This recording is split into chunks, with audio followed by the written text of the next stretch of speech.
Calvin, Coach Jim didn't think you'd make it to the practice tonight. Yeah, my sister said you had to have an operation, but I said kids don't have to have an operation, just old people do. Well, Cameron, lots of kids have operations too. Calvin had to have his tonsils removed. Some kids have tubes put in their ears or have their adenoids taken out. Asteroids? No, that's adenoids.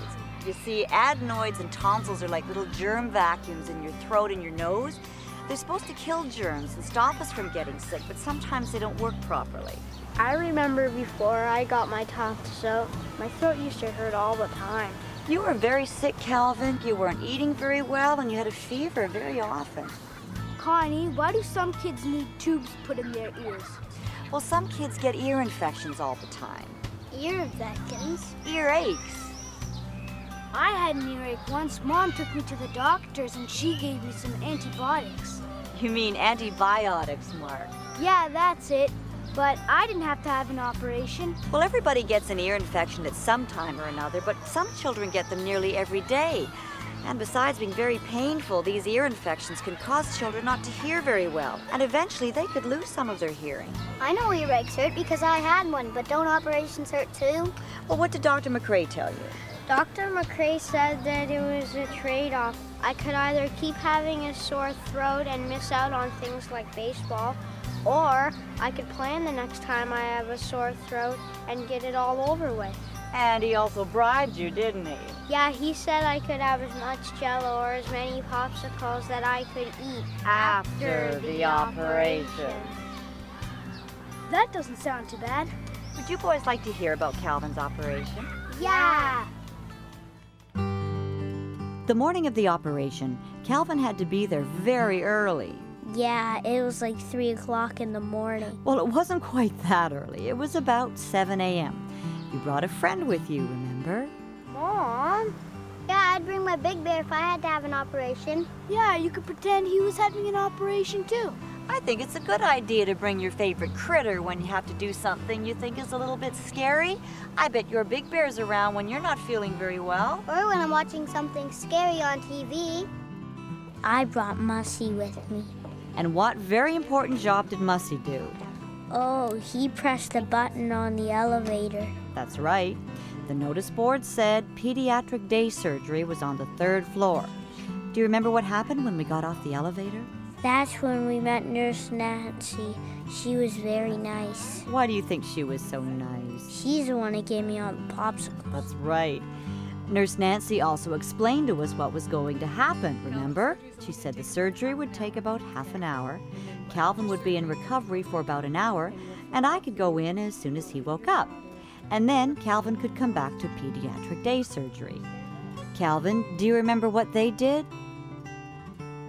First, I put on a hospital gown. Then they took my temperature, my pulse, and checked your breathing and your blood pressure.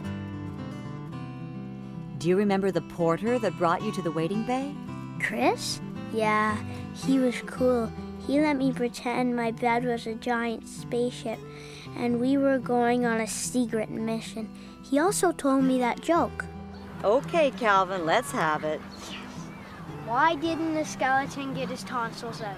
Why, Calvin? Because he didn't have any guts. Ooh. Do you remember who met you at the waiting bay? I forget. Nurse Kathy, the OR nurse, came to see you. She checked your chart and your arm bracelet to make sure that you were, in fact, Calvin. Then Dr. Hayes, the anesthetist, came by. He explained all about what was about to happen. What's an anesthetist? An anesthetist is the doctor who helps you go to sleep before they start the operation. You mean they let you go to sleep? Of course, Cameron, they wouldn't operate on you if you were awake. Now, Calvin will have to tell the rest of the story because I said goodbye to you in the waiting bay, remember?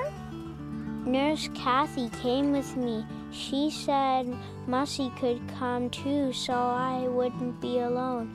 She said I shouldn't worry because it would be all over before I knew it. And then we ran through these huge doors into the operating room. Do you remember who was there? Dr. McRae? The surgeon. Before you ask, Cameron, he's the doctor who actually does the operation. Dr. Hayes? The anesthetist. He's the guy who helps you go to sleep. That's right. And Nurse Kathy? Nurse Kathy helps Dr. McCrae during the operation. Do you remember anything else? There were big lights and lots of equipment. The doctors were talking, and then there were some beeping sounds. And then I started to get very sleepy. Very sleepy. Then I woke up and you were there. The whole operation only took 1 second. Well, it seemed like 1 second to you because you were sleeping, but it seemed a whole lot longer to me because I was in the waiting room. Time seems to go very slowly when you're waiting. If you were in the waiting room, how could you be there when I woke up? Oh, well, they came to get me when you went to the PACU. What's a PA? CU?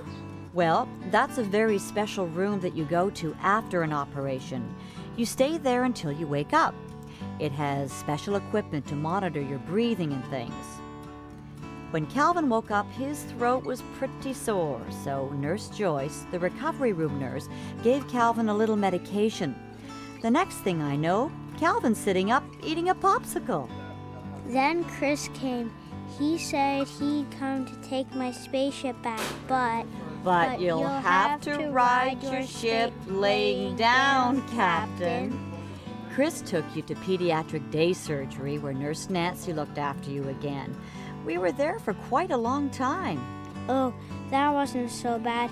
I got to watch movies, and Nurse Nancy kept bringing me drinks and popsicles. She said if my throat got too sore, just to tell her. Dr. McCrae came in to see how you were doing, too. Yeah, he looked at my throat and said all he could see was a pool of popsicles. Well, he also said that everything went well and you could go home. You remember when Nurse Nancy came to see me just before we left? She wanted me to know what to expect over the next few days. She also told me what you could eat and what you couldn't. And we were home in time for dinner. Kelvin, what did you have for dinner? Jell-O.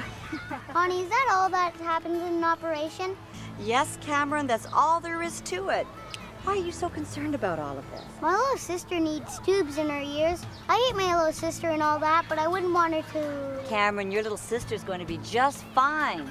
In fact, she'll be home before you get home from school. Okay, boys, warm-ups, let's go. Mom, I was scared at first. That's why I brought Mussy. Calvin, everybody gets a little scared when they have to do something they've never done for the first time, but talking about it can really help. Now, even I get scared sometimes. Really? Yeah, really. Go have a good game.